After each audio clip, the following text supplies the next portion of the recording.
itorero nyakuri ni ibyita ku mfubyi n'abapfakazi.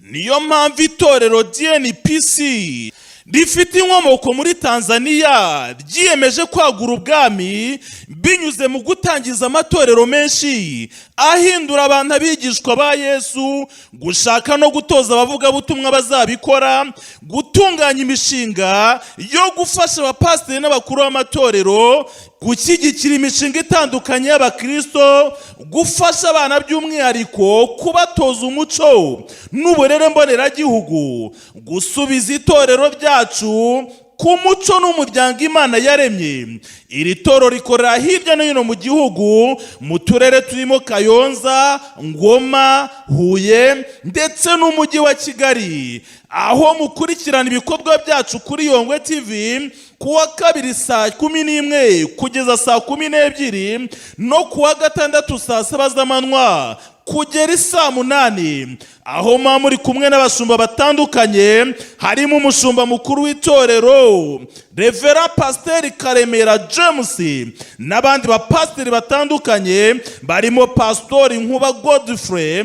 Aha tuzajya twakira n'abatumirwa batandukanye tugamije kwagura ubwami bw'Imana n'iterambere ry'umukristo. Shalom. Haleluya, ndabashuhuje. Ni Pasteur Karemera James, umuyobozi w'itorero DNPS mu Rwanda. Kurikira ikiganiro umuco n'umuryango ari ryo shingiro ryo kumenya Imana, kizajya gitambuka kuri Yongwe TV kuwa kabiri saa 11 kugeza saa 12 no kuwa gatandatu saa 7 kugeza saa 8. Muzungukiramo byinshi kandi muzamenya Imana. Imana iduhane umugisha.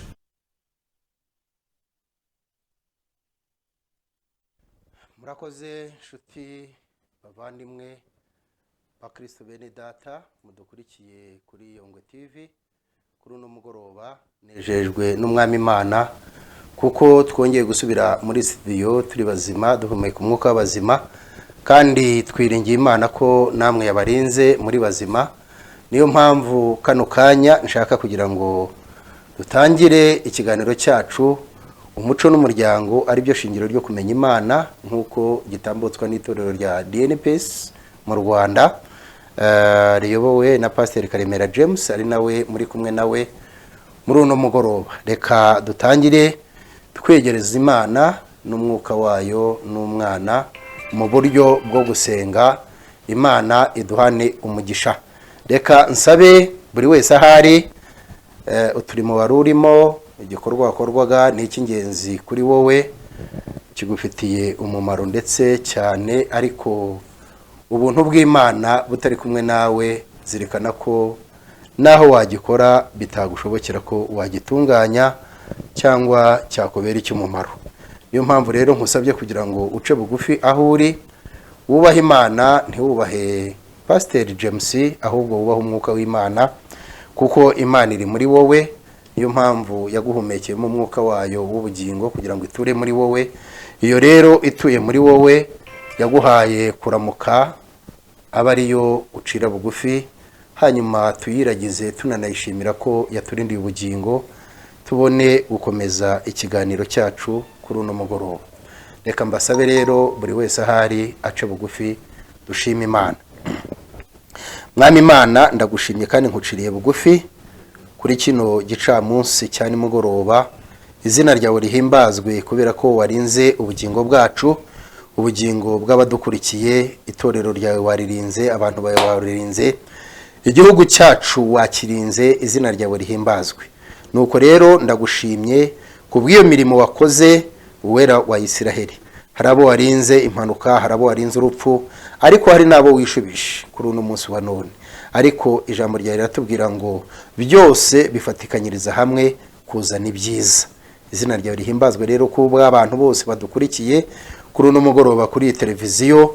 Ndabasabira umugisha kandi amahoro ava kuri wowe, aganze muri bo, aganze mu mitima yabo, aganze mu bikorwa bakora, aganze mu mago yabo, aganze mu bana babo, aganze mu mirimo itandukanye baba barimo. Mu izina rya Yesu, imbaraga z'umwuka wera za zindi waduhumekeyemo kugira ngo ziturinde, zituyobore, abari uno munsi wa none zongera kubabamo, zibabungabunge. Uwayobewe Nyagasani Mwami Imana umuhe igisubizo cy'ibyamuyobeye.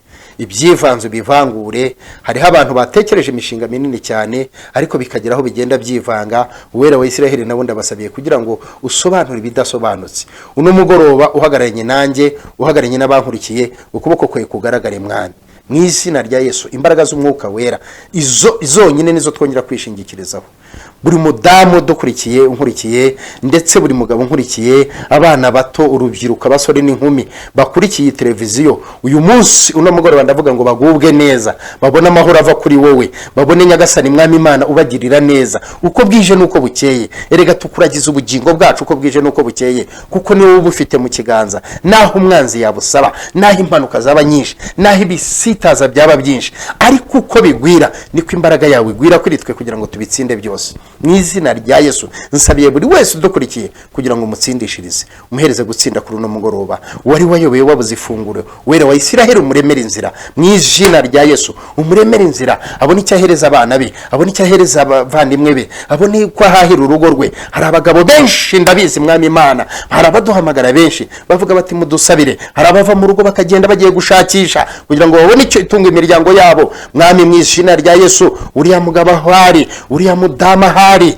uriya mwana ahari, mu izina rya Yesu, abava ku mashuri hirya no hino bose mbashyize mu buntu bwawe. Data, amaraso yawe wamennye ku musaraba kugira ngo atweze kandi aturinde, ayo ngayo yongere kubagaragaraho. Izo mbaraga zo mu maraso yawe zongere kubarinda, zibarinde urupfu, zibarinde amahane, zibarinde intambara, zibarinde gushimutwa, zibarinde impanuka, mu izina rya Yesu. Ibyo byose biriho bishobora guhungabanya, bishobora kudeviya abantu ibyo bari batekereje gukora byiza, imirimo myiza ikabura kandi yari yatekereje. Pawulo yaranditse, yandika neza, aravuga ati ngerageza kenshi gukora ibyiza ariko ibibi bikitambika, ibibi bikavuka. Uyu munsi ndahoje icyo kibaya kibibi mu izina rya Yesu Kristo w'i Nazareti. Imbaraga z'umwuka wera ziyobore buri wese. Hereza umugisha abadukurikiye, hereza umugisha abumvira ijambo Data bagafashwa nabo, hereza umugisha abizera Data bakumviye, hereza umugisha abarimo guhinduka abigishwa bawe Kristo, kandi ubakire mu mbaraga zo gukomera mu izina rya Yesu. Uteresha intambwe ikomeza ijya imbere. Nuko rero nanjye mbashisha Data, amagambo ngiye kuvuga ntaba ari ayanjye, ahubwo abari we muri nge, abari umpereza icyo gusobanurira abantu badukurikiye. Abantu hanze barababaye, bahereza ihumure mu izina rya Yesu. Bice mu ijambo ryawe abantu barahumurizwa. Imbabazi zawe zibaho, icyubahiro kibi cyawe. Ndasenze kandi ndizeye, mbyambaje ku Yesu Kristo umwami wacu. Urakoze. Amen, amen, amen. Hallelujah, hallelujah, hallelujah. Nshuti zacu abadukurikiye, ndagira ngo uno mugoroba mbabwira ijambo ryiza ry'ihumure, nuko Kristo akubereye ibwerekeza. Wowe unkurikiye, wowe unyumva, wowe wumvira ijambo, wowe wumva ubutumwa bwiza, wongere wumve yuko Kristo Yesu akubereye ibwerekeza. Akubereye ibwerekeza rero ntago uyoba, akubereye ibwerekeza iyo ukoze icyaha urihana, urigarura, iyo ubonye wateshutse ugaruka mu murongo. Haleluya. Ndagusabye rero kugira ngo wowe udukurikiye, uri iburasirazuba, uri iburengerazuba bw'igihugu, uri mu majyepfo, uri mu gihugu imbere hano mu mujyi wa Kigali, ndetse no hanze y'u Rwanda barahari benshi. Abi Burundi baradukurikiye, bajya bahamagara, Tanzania baratwumva, Uganda n'ibindi bihugu byinshi ndetse n'ibyakure. Ndagusabye kugira ngo wowe udukurikiye uno munsi wumve ijambo ry'Imana rikubwira ngo Kristo akubereye ibwerekeza. Ese ninde wayobya ubwato? Haleluya. Ni inkubi y'umuyaga se? Ni ibibazo byinshi se? Ni indwara z'ibyorezo se? Yesu nashimwe cyane. Ibyo byose bihoshereza, bitusiriza, bicecekera imbere y'umwami Yesu. Upfa kuba wamwizeye kandi ukamwishingikirizaho.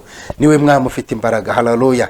Ijambo rirambwira ngo ni umwami w'abami. Ni ukuvuga ngo abandi bami bose bayoboye ibihugu bitandukanye, ababayeho n'abariho no munsi wa none, kuko hari ibihugu bikiyobowe n'abami, aho niho bavoma imbaraga zo kuyobora. Haleluya. Izina ry'Imana rihabwa icyubahiro. Nakunze u Rwanda cyane, nkunda abanyarwanda, nkunda ariko cyane cyane ubuyobozi bwacu, uburyo basigasira. Haleluya. Ijambo gusigasira sinzi nimba muri yumva. Gusigasira, gusigasira umuryango nyarwanda, gusigasira umuco, naho ibyonnye, naho ibyataka ari byinshi. Haleluya. Ariko imbaraga nyinshi ziba mu gusigasira kiriya kintu kugira ngo tutagitakaza. Twe gutakaza ubumuntu, twe gutakaza umuco nyarwanda, ubunyarwanda. Reka mbivuge gutyo, nta soni bintera kuko ndi umunyarwanda. Haleluya. Yesu nashimwe cyane. Barashyiraho ingamba zitandukanye zishobora gusigasira iki. Ese ni gute umukuru umutoya yubaha umukuru? Haleluya. Bagatora amategeko abibungabunga. kubikurikirana, umukuru w'igihugu agahindura inzego agashyiramo imbaraga ze kugira ngo bibe byiza. Haleluya, Yesu nashimwe cyane. Uyu munsi ndavuga ngo Kristo atubereye ibwerekezo. Yewe muyobozi, waba uyobora itorero, waba uyobora urwego runaka, Yesu nashimwe cyane.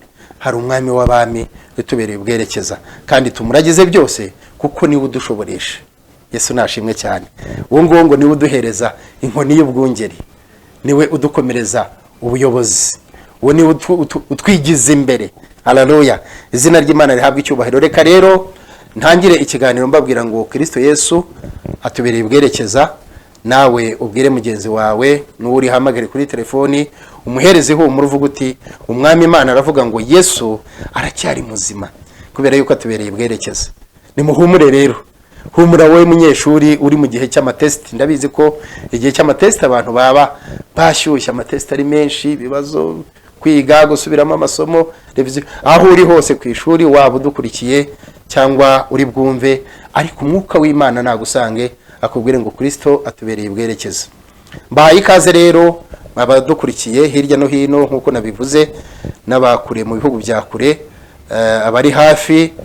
Ndabizi yuko hari abari buhamagare, hari abari bwandike ubutumwa bugufi bashima cyangwa basobanuza ibyo badasobanukiwe.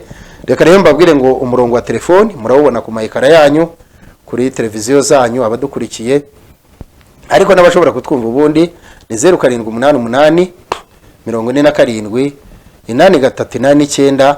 hanyuma muri ano masaha ukandika ubutumwa bugufi tukaza kubusoma, tukaza gusiga kanya keza n'ubundi tubagenera mwe aba badukurikiye kugira ngo muze guhamagara mushime n'Imana. Yesu nashimwe cyane. Uyu munsi ndaza kunezezwa n'umwami Imana kubona abantu bashima, ariko kuki abantu bashima hanze tumaze kuva hano agahamagara akavuga ati ndashima Imana kubw'iki. Yesu nashimwe cyane. Ariko iyo ushimye tukiri hano hari benshi babyumva, kuko iyi telefoni yawe iyo uhamagaye n'ubundi abadukurikiye hirya no hino baba babyumva. Yesu nashimwe cyane. Shima Imana mu gitoya ni kinini, Bibiliya ni kwitubwira. Witegereza kumva yuko kurira indege ari bwo uzaza gushima. Oya, ishimwe ritoya niryo rizaguhereza gushima byinshi. Izina ry'Imana rihabwa icyubahiro. Nuko rero abadukurikiye reka mbasabe muze guhamagara muri amasaha turimo dusoza. Turashaka kugira ngo twihute kuko iminota yagiye, hari ibyo twari tugitunganya, kimwe no gusega Imana byagenze neza, natwe turahari. Turashaka kugira ngo dukoreshe rero iminota mike dusigaranye, hanyuma tubahereze nako kanya muhamagare rwose nta kibazo. Yesu nashimwe cyane. Nishimye Imana rero ko njyewe ngarutse muri studio za televiziyo nje kuganira n'abadukurikiye ku bw'itorero ryacu rya DNPS. Turakora ibikorwa. Ndashima Imana ku bw'itorero ryavutse mu Bugesera, hariya hafi ya za Ririma. Imana ibahereza umugisha mukora umurimo w'Imana. Ndashima Imana ku bw'itorero ryavutse hariya Kagasa muri Gahanga ya Kicukiro. Imana ibahereza umugisha, harimo harakorwa umurimo. Ndashima Imana ku bw'itorero ririmo rivuka hariya Mageragere, twakomeje kuhavuga kwa Pastor Rachel twari kumwe icyumweru kibanziriza iki, kwa gatandatu w'icyumweru gishize tuvuyemo. Ngira ngo nibwo yahageze akererewe ntiyashobora kujya kuri televiziyo, ariko Rachel arimo arakora imirimo. Pastor Nkuba Imana imuha umugisha, niwe wari uri mu Bugesera atangizayo umurimo w'Imana. Uyu munsi yasubiye Kibimba nibwo tukihatangira. Abanyakibimba Imana ibaha umugisha cyane, ndabize ko mudukurikira muri benshi. Kayonza Rwinkwavu Kidudu nabo ndabashuhuje, Imana ibahereza umugisha. Mukomeze mukiranukira Imana, hanyuma mwumve yuko Kristo ababereye ibwerekeza, nta cyaha ntago mushobora gutiba, kandi niyo unyeganyeze urabimenya kuko Kristo aba haragukomanga. Yesu nashimwe cyane. Kristo wa mbere rero n'ubujyanama wumva umutima wawe, kuko nta ukora ikintu kibi umutima utabanje kumubuza. Iyo biza ngo umutima ngo wamuciriye urubanza. Haleluya. Inshuti zanjye bankurikiye, iyo umutima uguciriye urubanza burya n'urwo. Yesu nashimwe cyane. Nimba wumva inkomanga ikubwira ngo sigaho nyine, sigaho. Haleluya. Garukiraho. Yewe ugiye gukora icyaha, yewe abirukanka bava mu kazi birukanka bavuga bati tubanze dufate kamwe. Numvishije hari abo dukorana, nanjye nkora akazi gatuma mbaho ka buri munsi. Yesu nashimwe cyane. Ariko umuntu akumva akavuga ati iryanyuma ndarifatira hafi y'urugo kugira ngo nibyanga abona uko asindagira akagera mu rugo. Yesu nashimwe cyane, izina ry'Imana rihabwe icyubahiro. Ariko birababaza cyane, reka mbabwire, ndi umugabo, ndubatse, mfite urugo, umwana afite umugore umwe, mfite abana babiri b'abahungu kandi banshimishije, bahesha Imana ikuzo mu myaka mitoya bakirimo. Yesu nashimwe cyane. Ariko ntukabone umuntu udandabirana, umuntu usinda akayoborwa n'inzoga. Yesu nashimwe, haleluya. Reka mbahwiture mvuge nti uvuye gukora, hari imbaraga harinereje watakaje hariya. Mu by'ukuri ntabwo inzoga ari cyo gisubizo cyako kanya uvuye mu kazi. Gera mu rugo, suhuza umuryango wawe, suhuza abana bawe, bifuriza amahoro. Ntabwo wa munezero utegereje muri rya cupa ubanza guca hahandi kugira ngo banze uganire na Kamanyinya. Hari turirimbo njya numva ngo Manyinya we ngo ndekura ngende. Harimo umunezero kugerera mu rugo ku gihe, ukaganira nabo, ukabishimira. Hari akabazo kakasorovinga ashaka igisubizo cyako. Yesu nashimwe cyane, nabyo bitanga umunezero, kandi umunezero mwiza nuko nababandi nabo mwagenda mugasangirira umunezero, mukagira gahunda. Rero ijambo ry'Imana riravuga ngo iby'Imana ntabwo ari ubuvangavange. Imana ikenera ibintu biri ku murongo, biri kuri gahunda. Yesu nashimwe cyane. Bagufashije mu gitondo, bagutunganyirije, wagiye mu kazi, wakoze, taha, mushima Imana ko bagufashije kukajyamo, nawe ukagakora neza kuko wabafashije kubaho. Haleluya. Mushima Imana, mutegura ibikurikiye. Senga isengesho rito. Nta kintu cyiza nk'isengesho ry'umuryango. Haleluya. Izina ry'Imana rihabwe icyubahiro. Reka nongere nsabe abapasiteri, abantu bakuriye amatorero cyangwa abigisha ndetse n'abakuru b'itorero, rwose musubiza ako kantu mu mago yanyu. Hari abamaze kugatakaza. Ko isengesho rito n'umuryango, sabira umuryango. Yesu nashimwe cyane. Yobu atwigisha neza cyane ibyanditswe bya Yobu, cyangwa se ikigisho cya Yobu cyose. Kubakurikira Bibiliya, basoma Bibiliya, nanabasaba kugira ngo abari bazibitse mwongere musome Bibiliya. Turi mu bihe dukeneye ko dusoma tukamenya. Haleluya. Hari ijambo rye nkunda, aho yigishije twebwe abamwigiraho no munsi wa none ko yageraga igihe, Yesu nashimwe, weekend kuwa mbere kuwa gatatu, urumva harova ku kazi akiruka akajya kubonana na runaka, n'umukobwa cyangwa n'umuhungu, banza sure runaka. Ziriya nzira zose, haleluya, iyo Yesu atazirimo ntago haburamo inkomyi, ntago haburamo ibidutsikiza. Ibyo ni ukuri. Yesu nashimwe cyane. None ngo Yobu akicara akavuga ati, uru rugendo rwo kuva kuwa mbere kugeza kuwa gatandatu, wenda ku cyumweru n'umunsi wo gutamba igitambo cyo gushima Imana. Yesu nashimwe cyane. Yararangizaga agaterura igitambo, akagenda agatamba igitambo cye cyuko ari muzima. Yesu nashimwe cyane. Yarangiza akongera agaterura ikindi gitambo, agatamba igitambo cyuko umuryango ari muzima. Izina ry'Imana rihabwe icyubahiro. Yarangiza agatamba igitambo kindi cyo kurinda abana, bakavuga ati aharaho bakoze amahano, bakinnye nabi, yateye undi mwana ibuye, ntiyamusabye imbabazi niki, ariko Nyagasani nkutuye ituro ryuko abana banjye ari bazima, kandi ukomeze ubarinde, ubababarire n'icyaha cyaha. So rero umukuru w'umuryango iyo ayoboye iri sengesho ryo mu rugo, biba byiza, birema ikintu cyiza, biri mu bwenge. Reka mbanze mvuga icyo kintu mpishureho akantu gato. Biri mu bwenge bwinshi cyane kuri aba bana. Nituza kumva ngo umuco nyarwanda, niyo mpamvu ngukunda cyane, nshaka no kuzawigishaho cyane kuko narabikunze, ndabyiga, ndabikurikirana, mpirimbanira kubimenya. Haleluya. Iyo wumvaga ngo abantu ababyeyi bateranaga n'abana ku gicaniro cya kiganiro, bajya babivuga, nubwo hari abagikoresheje nabi, ariko ntihabuze n'abagikoresheje neza. Haleluya. Yabo bagikoresheje neza cya kiganiro cyo kuziko cyangwa se ku cyotero. Izina ry'Imana rihabwe icyubahiro, kuko mu muco nyarwanda icyotero kibaho no mu muco wa Gikristo wa Bibiliya, na Bibiliya ikagira iki bivugaho. Ku Bisiraheli niki. Yesu nashimwe cyane. Ko habaga hari icyotero, yewe no ku rutambiro. Hariya rero cya kiganiro cya hariya nicyo cyubatse ubu muntu uyu munsi turimo. Haleluya. Nicyo cyubatse ubu bwenge uyu munsi dufite. Nuko hari ahantu muhavugira, muhakosorera amakosa y'abana. Kuko umwana gutsindwa akenshi ntabwo ushobora gusanga ari ukubura ubwenge, ahubwo ni ibiki bimurangaza. Ese iyo barimo kwigira isomo uwa bari mu biki? Haleluya. Hariya rero niho mubiganirira. Yesu nashimwe cyane. So rero iri sengesho tubabwira naho niba ushobora gukosorera abana bawe. Mukristo mwene data, urashaka gukizwa, niki ushaka gusigira abana bawe, umuryango wawe? Nuwuhe murage urimo kubaremera? Haleluya. Ese niki bazavuga bamaze kuba bakuru, bageze mu gihe turimo? Uyu munsi turavuga ibyo badata bakoraga.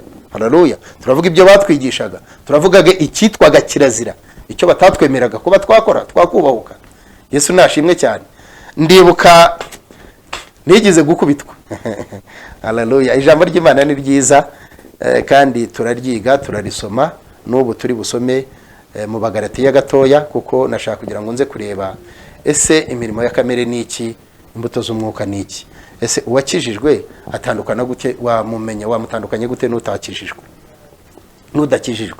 Uyu munsi turaza hano nk'abakozi b'Imana, nk'abantu bakijijwe bihaye Imana, tukaza kuganiriza abihaye Imana abandi badukurikiye, kubashyiramo imbaraga, kubarema. Niyo mpamvu ikibwiriza kiba cyatambutse, ariko tukarema na ba bandi batari babyumva, batari babizamo, batarumva uburyohe bwabyo. Yesu nashimwe cyane. Bamwe bakibyita amazina bishakiye. Hari abakizwa turabatiza, twirirwa tubatije, kandi ntago dusubiza mu mazi abayagiye mesho. Yesu nashimwe cyane. Hari indi myemerere ngo ibikora gutyo, ariko twebwe imyemerere twemera ko uwibitswe nyine mu mazi wabatijwe aba yabatijwe. Iyo aguye aragwa, arabwiriza kongera akasubira mu murongo, ariko tubatiza abaje bashya, baje mu buntu bw'umwami Yesu, baje kwemera Kristo nk'umwami n'umukiza wabo, abigishwa bashya ba Yesu. Yesu nashimwe cyane. Hanyuma aho navugaga nigize gufata amafunguro, turimo dufungura, nza n'ushyira ukuboko hasi gutya, ariko nahuye n'akaga. Yesu nashimwe cyane. So wari umuco. Izina ry'Imana rihabwe cyubahiro. Imana ibahereze umugisha abadukurikiye, abahuye, abakosowe muri ubwo buryo barabyumva cyane, ariko abariho none nibo turimo tubwira ngo ese wicara ryari n'umuryango wawe? Yesu nashimwe cyane. Ese ubaganiriza gute itandukaniro ry'imirimo mibi n'imirimo myiza? Ese ukora iyihe mirimo myiza babona ejo bazasigara bavuga? Haleluya. Ubahugura ryari? Uzinduka saa 11 umwana acaha nawe ucahanye na caha. Yesu nashimwe cyane. Mugataha mwese muhurira dovari, turimo dufunguro, agapasi kejo, ejo nzajya mu kazi, mukongera mukajya muri utwo. Ese washyizeho umunsi w'umuryango, wicara n'umuryango ukabahugura, kavuga twebwe kera iki cyaraziraga? Yesu nashimwe cyane. Kugira ngo utsindire isomo nuko ugomba kugira gutya: senga gato, iga gato, shishoza ku by'abandi, gutyo ukamufasha uburyo ashobora gutsinda rya somo. Shyiraho abarimu 5 cyangwa 6 bamusubiramo rya somo, akanga karitsindwa. Inshuti yanjye nta kindi akeneye wowe, akeneye ubwenge bwawe, ubumenyi bwawe. Niyo mpamvu hari abarezi bitwa ngo babyeyi dufatanyije kurera. Yesu nashimwe cyane. Ibyo ubwenge arahari, uriya nicyo ashinzwe, mwarimu arahari, nawe hari icyo ushinzwe kuri uyu mwana murarera. Umwarimu arahera ku byo wareze, ku byo wahaye uyu mwana. Yesu nashimwe cyane. Nawe amufasha, ahubwo we yagombye kumufasha gusobanukirwa ibyo we wamwigishije, kuko niho uzumva ko umwarimu atanga isomo runaka, umwana akamukosora, akavuga ati nyamara twe papa avuga gutya, kwiki ari iki. Nko mu Kinyarwanda iyo batangiye kujya mu bisakuzo cyangwa mu guca imigani. Yesu nashimwe cyane. Hari ahigishagamo ibintu byinshi, nk'abantu bandikaga igitabo cya Edisiyo Bakame. Rwose sinzi nimba ari capero ryaragiye he, nimba barahinduye bakajya mu ruzungu simbizi, ariko biriya byarafashaga. Wakurikiraga inkuru ugategereza ko izarangira, ugasoma byinshi kandi ukamenya byinshi. Haleluya. Izina ry'Imana rihabwe icyubahiro. Reka rero ngarukiraho, ibyiganiro ni byinshi, byo twavuga ni byinshi. Abahamagara barimo barahamagara, ariko twe twabihanganije ko tubasigira iminota. Rwose ntago ndi bujye kure. Turasoma igitabo cy'Abagalatiya. Iminota yacu yarangiye, ngira ngo uburyo bwo guhamagara. Abagalatiya ibice 5 umurongo wa 16, ndavuga nti muyoborwe n'umwuka, kuko aribwo mutazakora ibyo kamere irarikira. Yesu nashimwe cyane. Kuko kamere irarikira ibyo umwuka yanga, kandi umwuka yifuza ibyo kamere yanga. Ni urunyurane rw'ibintu bibiri. Kuko ibyo bihabanye, nicyo gituma ibyo mushaka gukora atari byo mukora. Babyeyi, inshuti zanjye, ababyutse mujya guhiga, abana babyutse bajya ku ishuri kwiga, umwana aba yagiye kwiga kugira ngo atsinde abone amanota meza. Iyo atahanye mabi rero ntabwo ari cyo aba yifuje kujya gukora, ariko nicyo kiba cyabaye. Dore rero impamvu ni ibi bintu bihabanye.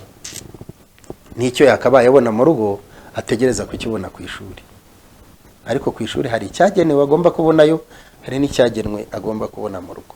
Yesu nashimwe cyane. Uyu muntu wo ku ishuri ategereje uyu muntu wo mu rugo icyo ari buzane kugira ngo bakiganireho. Imana ibahereze umugisha mwe abadukurikiye. Reka nsimbuke gatoya nsome kuri 22 noneho ku cyo bita imbuto z'umwuka. Ariko rero imbuto z'umwuka ni urukundo, ni ibyishimo, ni amahoro, no kwihangana, no kugira neza, n'ingeso nziza, no gukiranuka, no kugwa neza, no kwirinda. Ibimeze bityo nta mategeko abihana. Haleluya.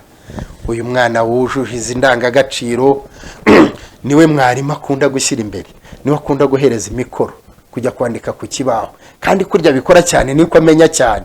Dore ibanga rero aho riri ngaha. Yesu nashimwe cyane. Nuko wicaza umwana wawe ukamwigisha, ukamusobanurira.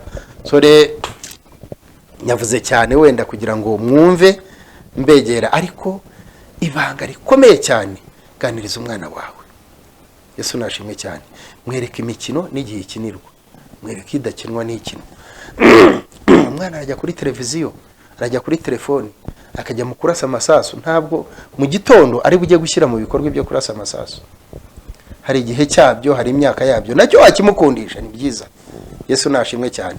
Ariko ukamwereka igihe azabyigiramo n'igihe azabimenyeramo. Imana ibahereze umugisha cyane abankurikiye. Reka nsoreze aho ngaho bitewe n'igihe uko kingana n'iminota yagiye. Twitabeho amatelefone, abantu barahamagara ari benshi, turaguma tuvangemo gatoya. Imana iduhana umugisha, hanyuma dusenge dusoze. Ubutumwa nakagaruka. Ikiganiro ni umuco n'umuryango, byo shingiro ryo kumenya Imana. Niyo mpamvu dukoma ku muryango, tugakoma no kwiyoboka Imana nyirizina, kugira ngo ese uyu muryango watwinjira gute mwiyoboka Imana. Iyoboka Imana ryadufasha gukomerera mu muryango gute, tuzabiganiraho. Reka twumve uyu nguyu kuri telefoni. Yongwe TV, mwiriwe. Uyu muntu ari mu rusaku ntabwo twumva. Aro, reka tube tumwihoreye, asa naho ari mu rusaku. Yesu nashimwe cyane. Nibyo nababwiraga ngo kamere nziza urema mu mwana wawe ejo niyibyara imbuto ku mashuri, mu muryango ahari, mu kazi ahakora, niwe ubona ibihembo by'abitwaye neza, intangarugero. Imana ibaho umugisha cyane. Yongwe TV, mwiriwe. Aro, tanga igitekerezo cyawe. Alo. Esa himbazwe cyane.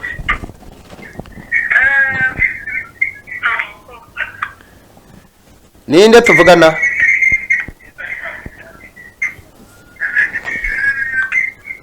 Uyu muntu ntabwo arimo aratwara umwanya w'abandi. Jya uhamagara urase ku ntego, ufuke igitekerezo. Aro, watanga igitekerezo cyawe kugira ngo n'abandi babone umwanya wo guhamagara.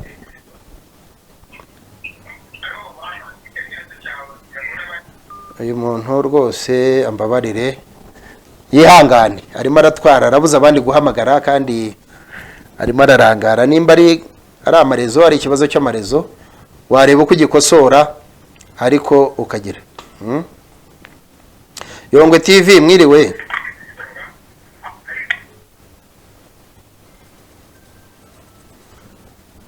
Aro, mwiriwe. Reka rero tugane ku musozo w'ikiganiro. Ikiganiro ni umuco n'umuryango, byo shingiro ryo kumenya Imana. Rwose abari badukurikiye hari icyo mwumvishije, naho twibanze cyane ku magambo y'umuco n'uburere. Yesu nashimwe cyane. Nabwo ntabwo twabyinjiyemo neza, iminota niyo niko ibingana, ariko topic twavugaga ngo Yesu akubereye ibwerekeza nta cyakunanira. Umwana we ntiyatsindwa, ntiwajya mu kazi ngo byange, wakora ugaperforminga nk'abandi ukabona amanota yo hejuru, wabona ibihembo bya ntashyikirwa biratangwa hirya no hino. Reka rero nze gusaba rwose, abahamagara ni benshi, telefone ni nyinshi, ariko ntago bahana umwanya. Yongo TV, mwiriwe? Mwiriweho? Tanga igitekerezo cyawe vuba.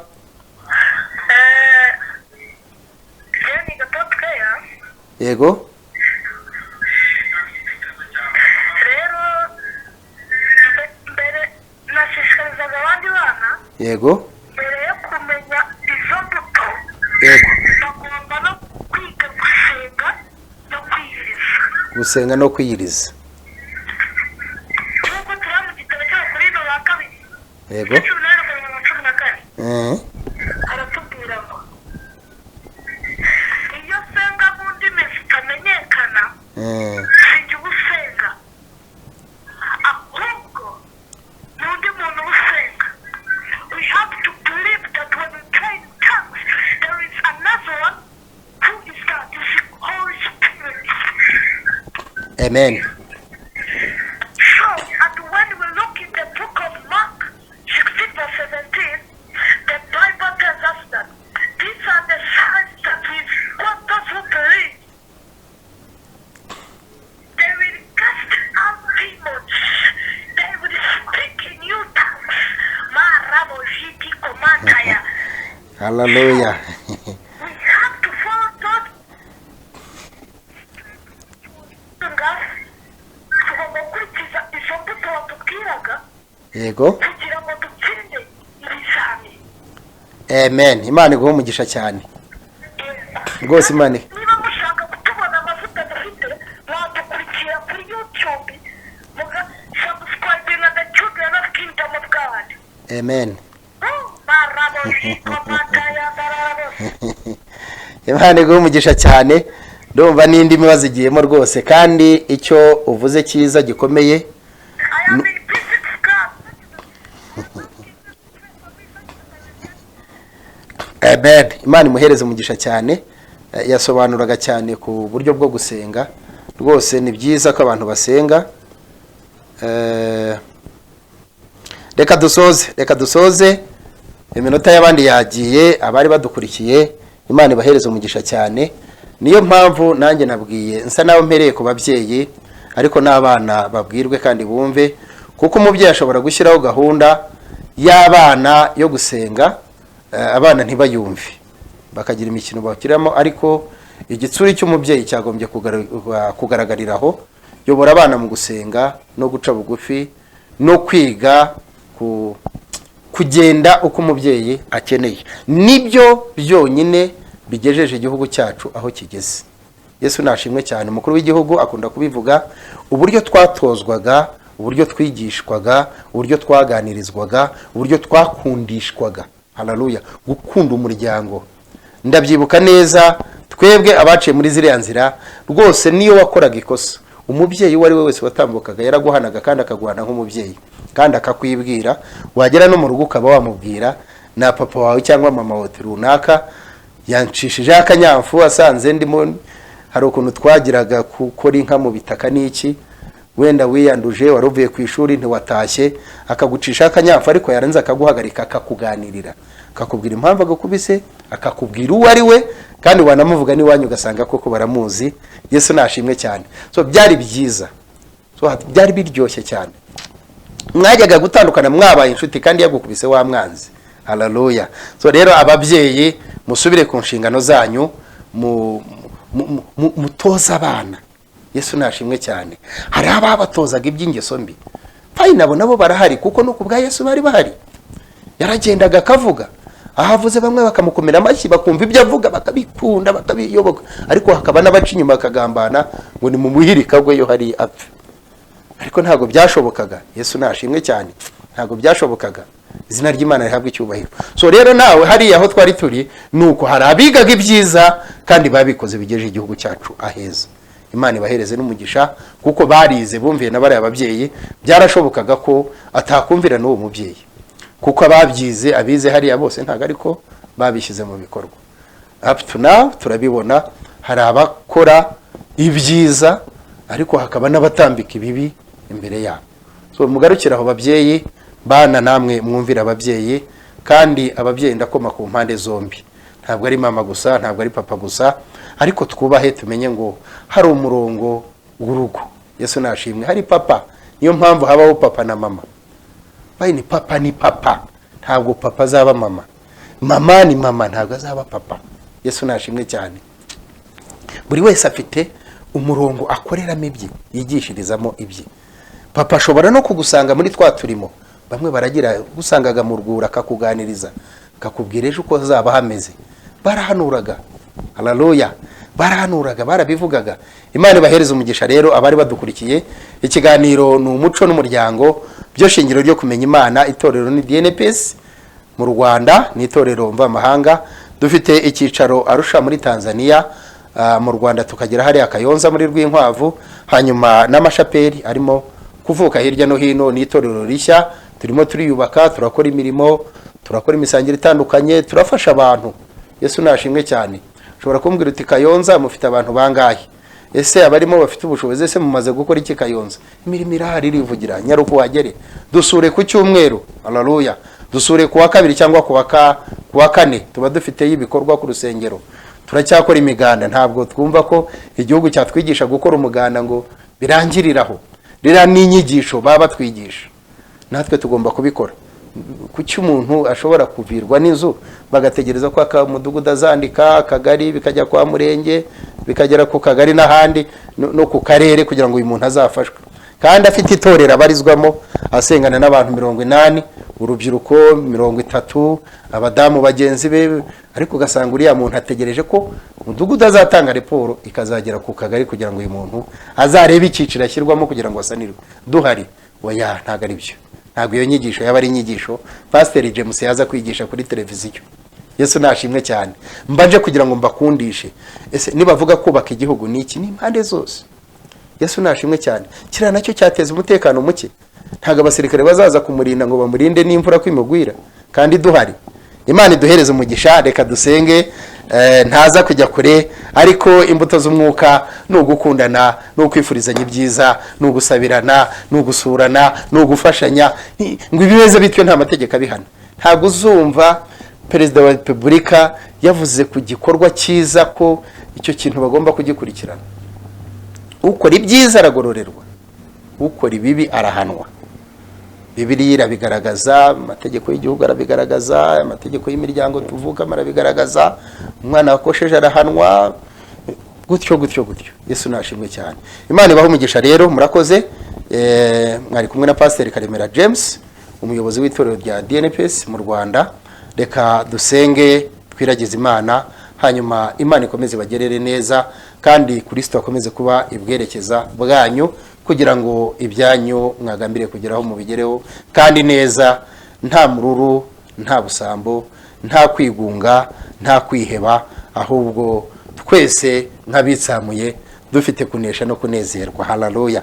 Reka dusenge. Mwami, mu izina rya Yesu ndagushimye kubw'ubutumwa bwiza dutambukije kuri uno mugoroba kuri televiziyo ya Yongwe. Dushimye Imana ku bwabo dukurikiye. Hari umwana muto yahamagaye avuga ati abana bige gusenga no kwiyiriza. Kwiyiriza ni ikimenyetso cyo gutanga ubuzima bwawe kugira ngo ugere ku ntego zawe. Haleluya. Hari abamenye amaraso yabo kugira ngo iki gihugu cy'u Rwanda kibeho, na Kristo yamenye amaraso ye kugira ngo iyi si icyitwa uyu mugabane witwa isi uburiho twe tube turiho. Haleluya. Mu izina rya Yesu, aba bose babikoze kubwo rukundo ubahereze umugisha kandi ubagirire neza. Abari ahasinzira aho basinziriye, Nyagasani baremere kuzagororerwa ibihwanye n'imirimo bakoze. Natwe turitanga, tugatanga ubutunzi bwacu, tukaza hano kuri televiziyo kugira ngo twigishe abadukurikiye. Mu izina rya Yesu, inyigisho ntambukije ndagusaba kugira ngo ifashe abanyarwanda benshi, abana batoya, mu izina rya Yesu bongere basubire mu bituza by'ababyeyi babo. Ababyeyi babo be kwijishura injisho, be kwijishura ingobyi, be guta ingobyi, be guta ibiheko. Mu izina rya Yesu, uyu munsi buri mubyeyi wese ndamutongera kongera kumva yuko umwana kimuhetse kugeza igihe azamuremera urugo rwe. Ikigero yabagezemo, ishuri yabagezemo, urwego yabagezemo, ndatongera uyu mubyeyi unkurikiye uyu munsi kuri iyi televiziyo kugira ngo yongere asubize injisha imugongo, yongere ajishe abana abigishe, abashyire hamwe, abarundarunde, abigishe kumenya no gusobanukirwa. Haleluya. Dore Nyagasani, abanyarwanda bivuga neza ngo umwana apfa mwiterura, ngo uburere buruta ubuvuke. Ubu burere dutanga hindura ubwenge bwacu. Mwami Imana, ntabwo dutunze abakoze mu mago bo kuturerera, kudutangira uburere, nabo kudufasha kugira ngo haleluya, ibyo dukora byose tubashe kubigeraho mu buryo budufashije kandi butworoheye. Rero aba babyeyi mbagutongere mu biganza, ubarotesha inzozi nziza uyu munsi, wongere kubarotesha gusubira ku gicaniro, gukunda abana bo no kubasengera. Urakoze Mwami Imana, urakoze ku bwabo bose, urakoze ku bw'ubutumwa bwiza butambutse, urakoze ku bw'abakozi ba hirya no hino. Mu izina rya Yesu bose ndabasabiye, kandi nizeye yuko abarwayi bakijije, abumvishe bari bababaye Nyagasani bahereze kunezerwa, abari bacitse ibyiringiro basubijemo ibyiringiro, none n'iteka ryose niko dusabye twizeye ku bwa Yesu Kristo umwami wacu. Amen, amen, amen. Imana ibahereze umugisha. Shalom. Naho butaha ikiganiro cyacu kiba kuwa kabiri saa 11 kugera saa 12, kigasubiramo kuwa gatandatu saa 7 kugera saa 8. Itorero ni DNPS mu Rwanda, umushumba ni Pastor Karemera James. Shalom. Haleluya. Itorero nyakuri ni ibyita ku mfubyi n'abapfakazi. Niyo mpamvu itorero DNPC rifite inkomoko muri Tanzania ryiyemeje kwagura ubwami binyuze mu gutanga